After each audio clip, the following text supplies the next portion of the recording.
This is IV Pro Chris Tuttle, and we're gonna demonstrate the basics of a leg curl. Lying leg curl, there's different variations of leg curls, standing leg curls, seated leg curls, lying leg curls. A lot of different lying leg curl machines in themselves are different from model to model. This particular one by Legend doesn't have actually an adjustment in the axis here where you can pivot the arm lower or higher. It also does not have an adjustment for the lower leg lever, which sometimes is nice because this will automatically kind of adjust to where it needs to be, kind of right over your Achilles tendon. One thing to know about lying leg curl is, it's got a high risk of injury for tearing hamstrings. Personally, I've known quite a few people who tear hamstrings on lying leg curl over even deadlifts. So exercise caution performing movements, make sure they're controlled, smooth, they're in your control, both in the eccentric and the concentric part of the motion.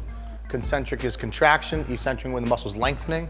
I'm gonna demonstrate a lying leg curl. There's not too much involved in the technique besides just lying here and curling. One thing I will stress on is your position of your foot. You want to dorsiflex your foot up, which puts stretch in your calf. The gastrocnemius, the large portion of your calf, actually crosses and assists in this motion. So keeping this flexed brings a different feel and more support to the knee when you actually curl versus keeping it relaxed. You can try both for preference. I like to keep my feet dorsiflexed. Just gonna lie down here. This particular lying leg curl is angled so you're supposed to be in this type of position, okay? And I mean, there's different variations you can even modify in your own leg curl. You can do leg curls with your body weight up like this, which puts a different point of focus on your hamstrings, make it more difficult, decrease mechanical advantage. You come forward, grab the handles. I'm gonna dorsiflex my feet, curl up, decelerate, curl, slowly decelerate. Now, one thing I like to do for leg curls for myself is I will keep my feet dorsiflexed, and I will be here, and I never let the weight stack hit, okay?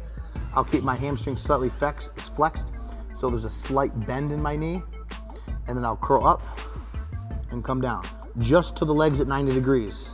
I don't, for my own preference, I don't come all the way up here. Generally, good rule of thumb for bodybuilding, it's a little different than sports. Sports, you always want to move muscle to its full range of motion because you have to be able to do that on the sports field athletically with generating speed. So training a muscle to full range of motion may prevent injury. For bodybuilding, I tend to keep slight tension in the knee, like keeping the knee bent, and the hamstring keeping the knee bent, and then curling up so my lower leg's perpendicular to the floor, or my leg's 90 degrees with my upper leg. And that is your leg curl.